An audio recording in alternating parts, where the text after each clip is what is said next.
बोलो गुरुदेव भगवान की जय। पिछले कुछ एपिसोड्स से हम ज्ञान, मुक्ति और वैराग्य की बातें कर रहे हैं। हमने अष्टावक्र गीता को इसका आधार बनाया है और इन्हीं संदर्भों में हम दूसरे ग्रंथों से भी इस विषय पर शिक्षाप्रद वचन ग्रहण कर रहे हैं। फिलहाल हम वैराग्य संबंधी बातों पर जोर दे रहे हैं। इसी कड़ी में आइए इस जीव की 4 अवस्थाओं के संबंध में बात करते हैं। एक तो गर्भावस्था, फिर बाल्यावस्था, उसके बाद यौवन अवस्था, फिर वृद्धावस्था। इन अवस्थाओं में पढ़कर ये जीव किस किस तरह के दुख भोगता है, आइए शास्त्रों में इसके संबंध में क्या क्या कहा गया है उसका थोड़ा सा विवेचन हम करते हैं। प्रथम अवस्था में जीव माता के गर्भ में आता है। वहाँ वह तरह तरह के दुख भोगता है। जब गर्भ के शरीर में इस जीव को चेतनता मिलती है तो ये वहाँ वैसे ही दुख भोगता है जैसे कोई भी प्राणी शरीर में आने के बाद दुख भोगता है। वहाँ ये गर्भ में उल्टा लटका रहता है। इसको हिलने डुलने की भी जगह नहीं मिलती। उस समय वह घोर अंधकारपूर्ण कैद खाने में हाथ पांव बंधा हुआ उल्टा लटका रहता है। मुंह पर झिल्ली होने के कारण वह ना बोल सकता है न रो ही सकता है। जिस स्थान में वह 9 मास तक रहता है वह स्थान गर्भाशय, मल मूत्र, खून, पीक, कफ आदि गंदे पदार्थों से भरा रहता है। वह जगह गंदी होने के सिवा इतनी तंग भी है कि वहाँ वह अच्छी तरह फैल पसर भी नहीं सकता। उस मैली और तंग जगह में, जो कि साक्षात नरक की तरह है, उसे कई महीने काटने पड़ते हैं। वहाँ से बाहर निकलते समय भी उसे अपार दुख का अनुभव होता है। बाल्य अवस्था में भी इसे कई दुखों का सामना करना पड़ता है। इस अवस्था में इसमें शक्ति नहीं होती। इस पर मूर्खता छाई रहती है। इसमें इच्छा होती है, चंचलता होती है, चपलता होती है, लेकिन वो इन सब कारणों से दुखी ही रहता है। यह कई तरह की चीज़ों की कामना करता है जो मूढ़ता से भरी होती हैं। वो क्षण क्षण भयभीत होता है। उसे कभी शांति प्राप्त नहीं होती। वो सदा माता पिता और अन्य बंधुओं से भयभीत रहता है। उसे अपने से बड़े बालकों से और पशु पक्षियों से भी भयभीत रहना पड़ता है। उसमें चंचलता कूट कूट कर भरी रहती है। शास्त्रों की घोषणा है कि चंचल मन में कभी भी सुख की अनुभूति नहीं होती। चंचल मन हमेशा दुखी बना रहता है। बालक इतना शक्तिहीन और पराधीन होता है कि वह आप ना तो उठ सकता है, न बैठ सकता है, न चल सकता है, न खा पी सकता है। कोई उठा देता है। कई बार तो वो अपने मलमूत्र में यूं ही पड़ा रहता है। कोई दूध पिला दे तो पी लेता है, नहीं तो रोता रहता है। और थोड़ा बड़ा होता है तो लिखने पढ़ने का भार उसके सिर पे आ जाता है। इस समय वह अपने गुरुओं से डरता है। गुरु उसको यमदूत की भांति प्रतीत होते हैं। उसे अपने माता पिता और शिक्षक आदि की डांट फटकार और मारपीट भी सहन करनी पड़ती है। उसे अगर कोई रोग हो जाए तो वो साफ साफ बता भी नहीं पाता। कई बार तो डांट और मारपीट के भय से वो अपनी मन की बात किसी से करता भी नहीं है। वो भीतर ही भीतर जलता रहता है और दुख पाता है। यह अवस्था महामूर्खतापूर्ण है।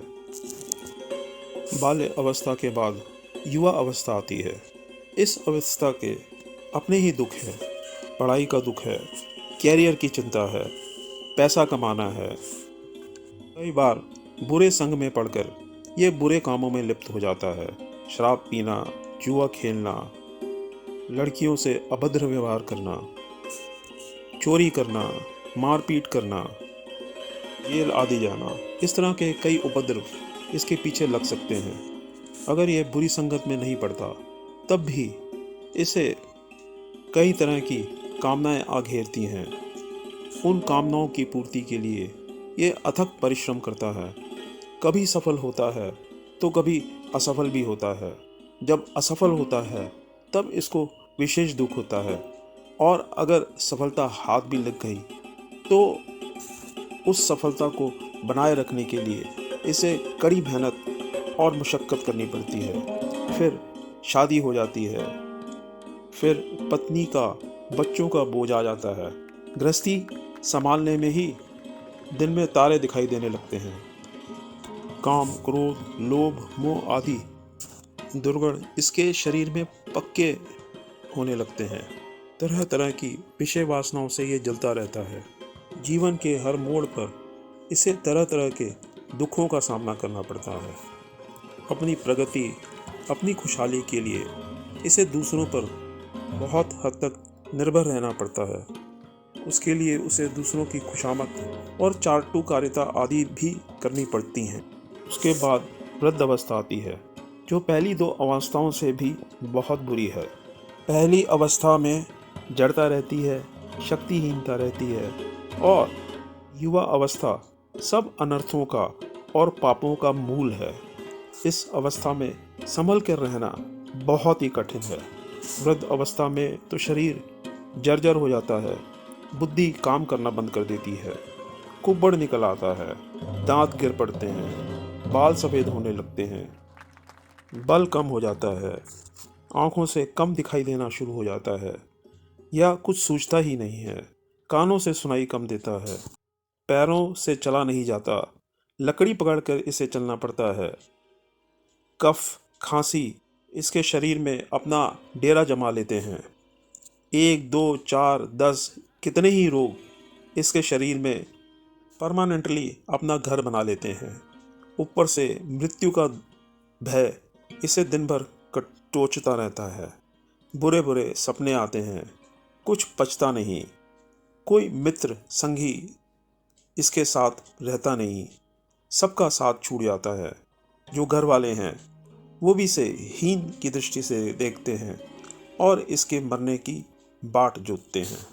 शास्त्र कहता है कि बुढ़ापे में इसकी तृष्णा और बढ़ जाती है, इसे जीने की चाह और बढ़ जाती है, इसे विषयों के भोगने की लालसा और तंग करती है, जबकि इसकी इंद्रियां ठीक से काम करना भी बंद कर देती हैं।